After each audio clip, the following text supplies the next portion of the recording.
Hello, and welcome to Tales for Life.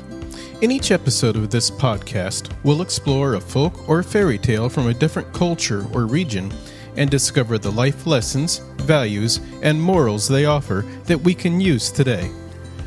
Join me on the journey through the magical and meaningful world of folk and fairy tales. Hello, and welcome to the Tales for Life podcast. This is episode 2, an episode I'm calling Don't Judge Your Future Self by Your Present Self.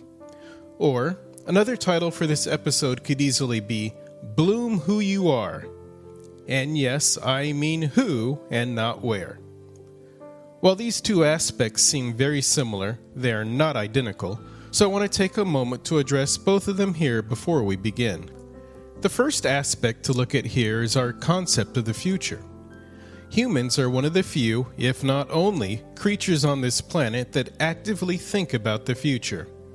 Yes, there are animals that store food for winter or try to pack on the pounds for long periods of hibernation, but we're really the only ones that think years into the future. This is a good thing since we're also the only animal on the planet that continues living long after we've stopped actively contributing to our herd.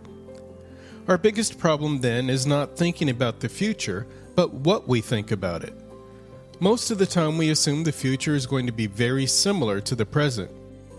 Not surprisingly, this usually isn't the case. Now, related to this is choosing to accept and be who we are. What do I mean by this? Well, suppose you're a member of a mouse family. One member of your family, not you, always seems to be able to find seeds to eat while you do just okay. Naturally, this other mouse gets the title of Great Seed Finder, and you don't. In this situation, you can rant and rave and complain about the unfairness of life and generally make yourself miserable because that never gets us anywhere. You could also try to compete with your family mouse, come up short because you're not them, and still be miserable. Or you could accept that you're not the great seed-finding mouse and be you. You might think this sort of thinking is pretty modern, but again, these topics are actually addressed head-on in a very famous folktale that dates back nearly 200 years. It's from a Danish author who himself lived a pretty hard life. His life was the inspiration for many of his stories, a great majority of which do not actually end happily. We do have Disney's retelling of his famous mermaid story that did end happily, but that's another story. But it is not Hans Christian Andersen's tale of The Little Mermaid that I refer to here, though that would also be a good warning story about how to not bloom who you are.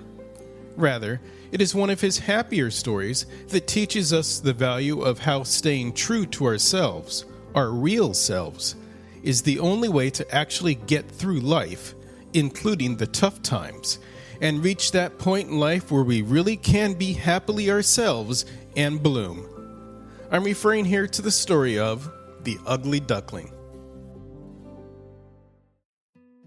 It was lovely summer weather in the country, and the golden corn, the green oats, and the haystacks piled up in the meadows looked beautiful.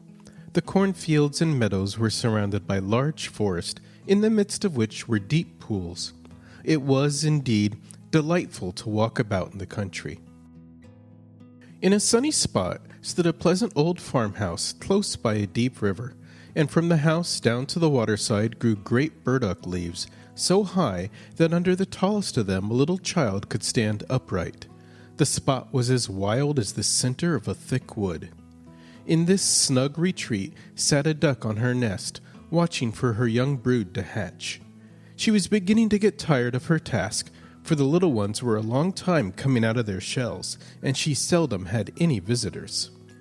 At length one shell cracked, and then another, and from each egg came a living creature that lifted its head and cried, "Peep, peep!" "Quack, quack," said the mother, and then they all quacked as well as they could and looked about them on every side at the large green leaves. Their mother allowed them to look as much as they liked because green is good for the eyes. "How large the world is," said the young ducks when they found how much more room they now had than while they were inside the shell. "Do you imagine this is the whole world?" asks the mother. "Wait till you've seen the garden. It stretches far beyond that to the parson's field, but I have never ventured to such a distance.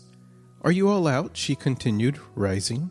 "No, I declare, the largest egg lies there still. I wonder how long this is to last. I am quite tired of it." And she seated herself again on the nest. "Well, how are you getting on?" asked an old duck who paid her a visit. "One egg is not hatched yet," said the duck. "It will not break. But just look at all the others. Are they not the prettiest little ducklings you ever saw?" "Let me see the egg that will not break," said the duck. "I have no doubt it is a turkey's egg. I was persuaded to hatch some once, and after all my care and trouble with the young ones, they were afraid of the water. Take my advice, leave it where it is, and teach the other children to swim." "I think I will sit on it a while longer," said the duck. "As I have sat so long already, a few days will be nothing." "Please yourself," said the old duck, and she went away. At last the large egg broke, and a young one crept forth, crying, "Peep, peep!" It was very large and ugly. The duck stared at it and exclaimed, "It is very large, and not at all like the others. I wonder if it really is a turkey." "We shall soon find out, however, when we go to the water. It must go in, if I have to push it myself." On the next day the weather was delightful, and the sun shone brightly on the green burdock leaves, so the mother duck took her young brood down to the water and jumped in with a splash. "Quack, quack!" cried she, and one after another the little ducklings jumped in. The water closed over their heads, but they came up again in an instant and swam about quite prettily, with their legs paddling under them as easily as possible, and the ugly duckling was also in the water swimming with them. "Oh," said the mother, "that is not a turkey. How well he uses his legs, and how upright he holds himself. He is my own child, and he is not so very ugly after all if you look at him properly. Quack, quack! Come with me now. I will take you into grand society and introduce you to the farmyard. But you must keep close to me, or you may be trodden upon, and, above all, beware of the cat. Come now, use your legs, and let me see how well you can behave. You must bow your heads prettily to that old duck yonder. She is the highest born of them all, and has Spanish blood, therefore she is well off. Don't you see she has a red flag tied to her leg, which is something very grand, and a great honor for a duck. It shows that everyone is anxious not to lose her, as she can be recognized both by man and beast. Come now, don't turn your toes. A well-bred duckling spreads his feet wide apart, just like his father and mother, in this way. Now bend your neck and say, quack. The ducklings did as they were bid, but the other ducks stared and said, Look, here comes another brood, as if there were not enough of us already. And what a queer-looking object one of them is. We don't want him here. And then one flew out and bit him in the neck. Let him alone, said the mother. He is not doing any harm. Yes, but he is so big and ugly, said the spiteful duck, and therefore he must be turned out. The others are very pretty children, said the old duck with the flag on her leg. All but that one. I wish his mother could improve him a little. That is impossible, your grace, replied the mother. He is not pretty, but he has a very good disposition, and swims as well or even better than the others. I think he will grow up pretty, and perhaps be smaller. He has remained too long in the egg, and therefore his figure is not properly formed. And then she stroked his neck and smoothed the feathers, saying, It is a drake, and therefore not of so much consequence. I think he will grow up strong and able to take care of himself. The other ducklings are graceful enough, said the old duck. Now make yourself at home, and if you can find an eel's head, you can bring it to me. And so they made themselves comfortable. But the poor duckling, who had crept out of his shell last of all, and looked so ugly, was bitten and pushed and made fun of, not only by the ducks, but by all the poultry. He is too big, they all said, and the turkey cock, who had been born into the world with spurs, and fancied himself really an emperor, puffed himself out like a vessel in full sail, and flew at the duckling, and became quite red in the head with passion, so that the poor little thing did not know where to go, and was quite miserable because he was so ugly and laughed at by the whole farmyard. So it went on from day to day till it got worse and worse. The poor duckling was driven about by everyone.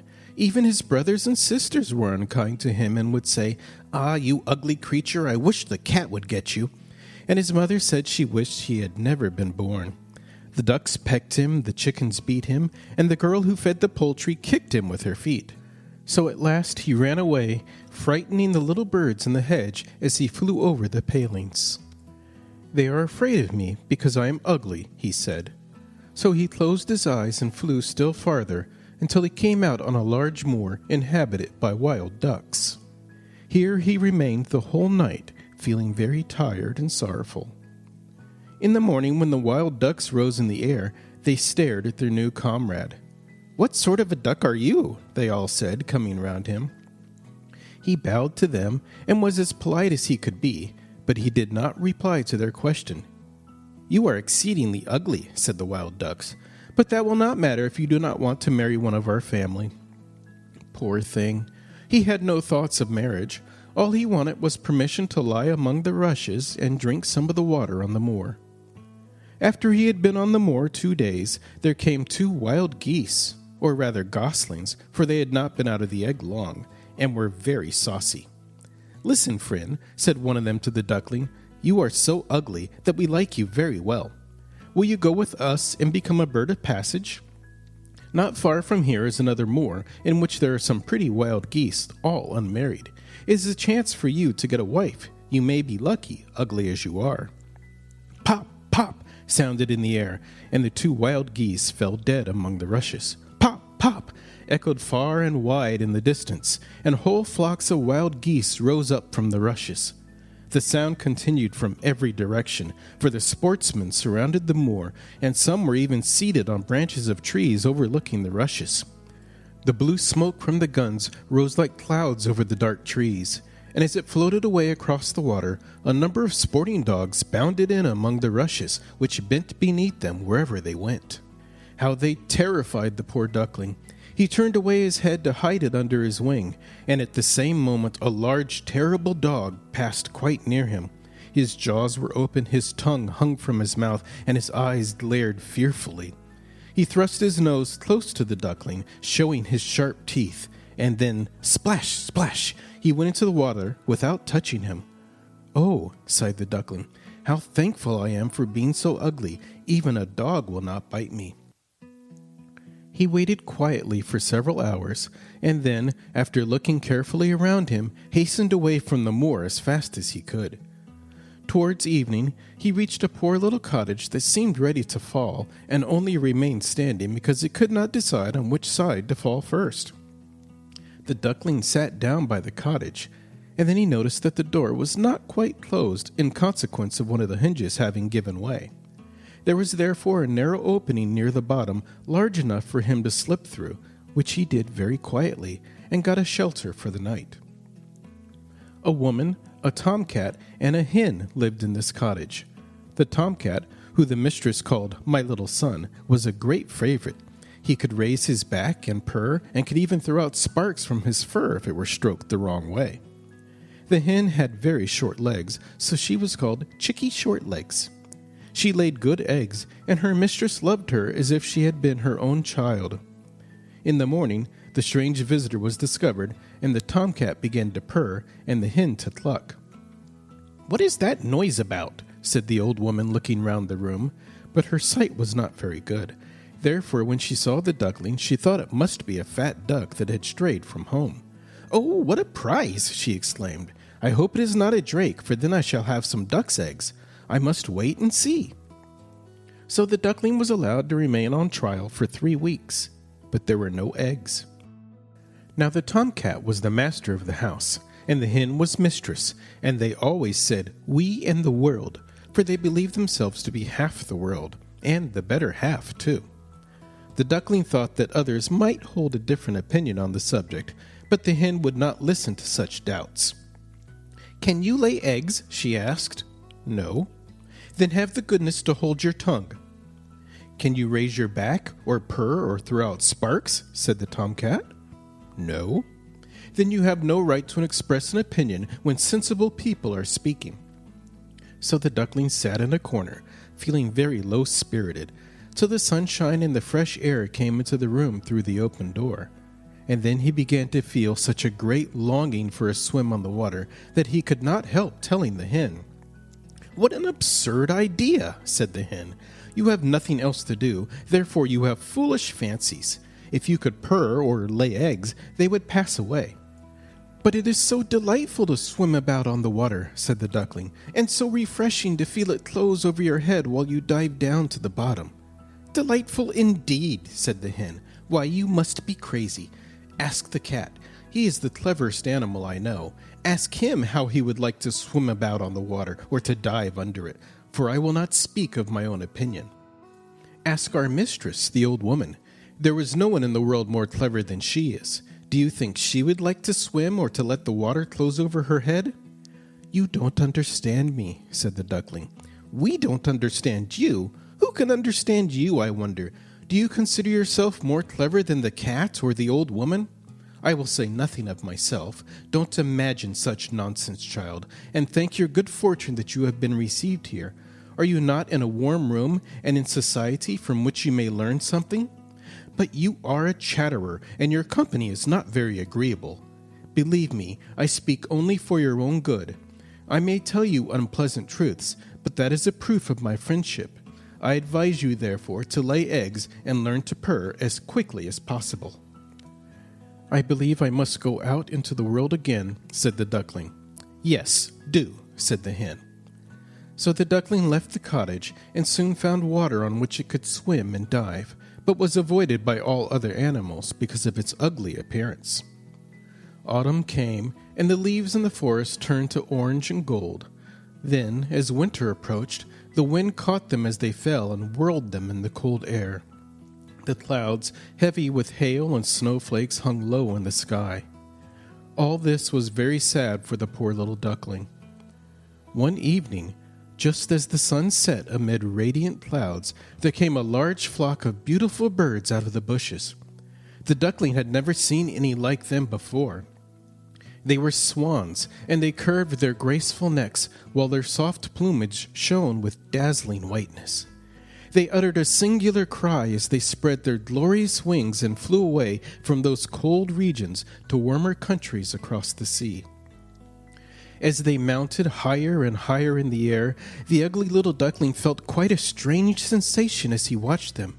He whirled himself in the water like a wheel, stretched out his neck towards them, and uttered a cry so strange that it frightened himself. When at last they were out of his sight, he dived under the water and rose again, almost beside himself with excitement. He knew not the names of these birds, nor where they had flown, but he felt towards them as he had never felt for any other bird in the world. He was not envious of these beautiful creatures, but wished to be as lovely as they. Poor ugly creature, how gladly he would have lived, even with the ducks, had they only given him encouragement. The winter grew colder and colder. He was obliged to swim about on the water to keep it from freezing, but every night the space on which he swam became smaller and smaller. At length it froze so hard that the ice in the water crackled as he moved, and the duckling had to paddle with his legs as well as he could to keep the space from closing up. He became exhausted at last and lay still and helpless, frozen fast in the ice. Early in the morning, a peasant who was passing by saw what had happened. He broke the ice in pieces with his wooden shoe and carried the duckling home to his wife. The warmth revived the poor little creature, but when the children wanted to play with him, the duckling thought they would do him some harm, so he started up in terror, fluttering into the milk pan and splashed the milk about the room. Then the woman clapped her hands, which frightened him still more. He flew first into the butter cask, then into the meal tub, and out again.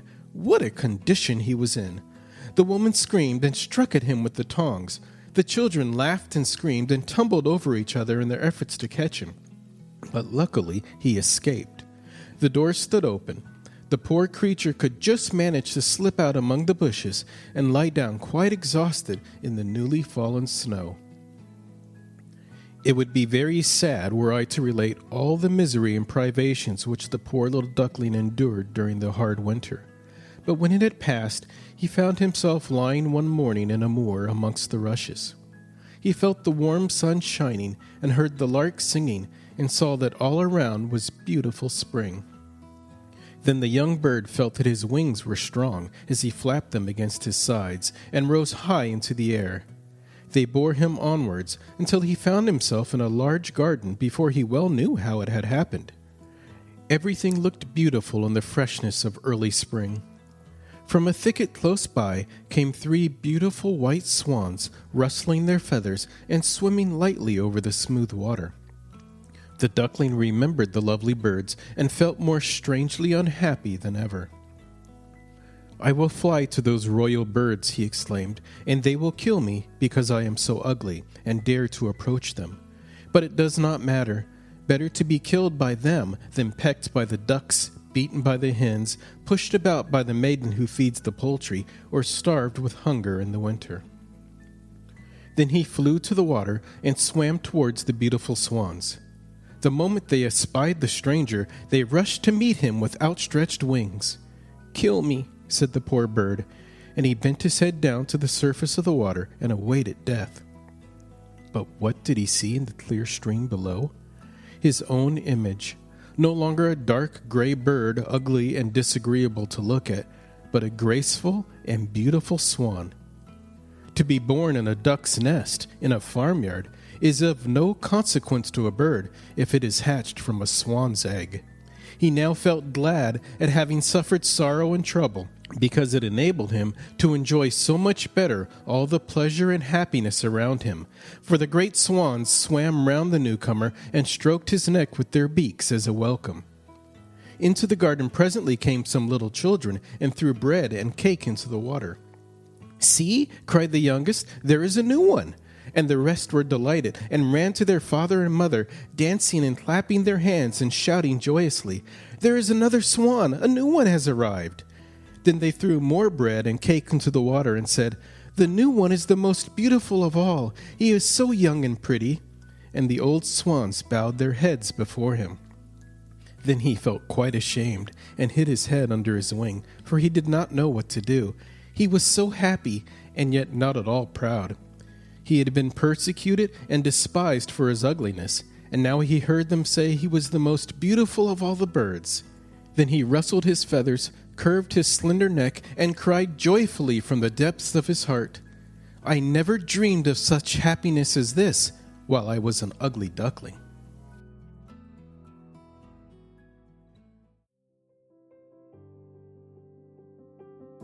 It's quite the story. And it's a beautiful story because it pulls you into the misery of not knowing who or what you are, then finishes off with that wonderful ending where one day you look in the mirror and boom, there you are in all your glory. But there are a few cautions in this tale as well. First and foremost, you can't be who you are if you're pretending or trying to be something else. Had the swan tried to remain a duck or a chicken, he would have failed to live up to his potential because, quite simply, he couldn't do those things. You just can't be anything other than what you are. Or rather, you'll just be a poor imitation of yourself and whatever you're trying to be. You can only be real as you. Second, and this is almost as important, we can't judge our future by our present circumstances. The line by the children at the end of the story, "The new one is the most beautiful of all," is so far from where the swan started that he would have, and indeed did, sell himself short on what he would become. Now it's your turn. Put aside what you see today and recognize that by being your true self, you will be the most beautiful of all tomorrow. Now go out and do it.